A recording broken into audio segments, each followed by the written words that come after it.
Bukod sa mga nasirang bahay, kalsada at tulay, problema rin ang mga nasirang sementeryo sa Jovellar, Albay. Mag-uundas pa naman. At nakatutok doon live si Chino Gaston. Chino. Vicky, higit 20 mga bahay ang nasira dito sa bayan ng Jovellar sa lalawigan ng Albay dala ng pananalasa ng Bagyong Christine. Samantala umaabot sa higit 2,500 naman ang bilang ng mga evacuees. Mula sa himpapawid, kitang-kitang naukang bahagi ng isang kalsada sa Jovellar, Albay. Minamadali na itong ayusin ng munisipyo. Nauka rin ang pampang ng ilog gaya nawasak ang ilang bahay. Ang tahanan ni Dominador Barilla bumagsak at tinangay ng ilog. Buti na lang daw at niyaya siya ng asawang magkape sa labas ng kanilang bahay. Bumalik ako sa kabila, tapos pagliko ko galon ko, wala na yung bahay ko. Sabi ako, gandun na yung bahay ko, umano na ako. Lahat ng mga gamit ko, yung bahay ko bagong-bago, lahat. Dalatangay. Hindi naman nakaligtas sa landslide ang sementeryo ng bayan. May ilang puntod na nabunot mula sa lupa at may mausoleyong tumagilid. Mag-uundas pa namang, kaya may mangilan-ngilan ng nag-aayos ng mga puntod.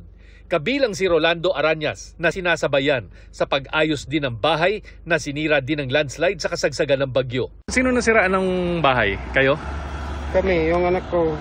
Hindi ba mahirap na may sira na yung bahay nyo, tapos pagdating sa undas, kailangan nyo pa rin asikasunin to? Kailangan eh. Ang mga residente namang binaha dahil sa pag-apaw ng tubig sa ilog, tuloy ang paglalaba at pagbibilad ng mga damit at gamit. Higit 2,000 residente ang nananatili sa mga evacuation centers ng bayan. Meron tayong total ng 2,510 na evacuees. Yung immediate na kailangan natin is syempre doon sa mga nawala ng tirahan, yung shelter talaga, and yung food packs. Samantala, pahirapan pa rin ang pagpasok sa bayan ng Pio Duran dahil sa nasirang mga daan. Isang sundalo rin ang sugatan matapos makaengkwentro ang mga miyembro ng NPA habang nagsasagawa ng relief operations sa barangay Matanglad.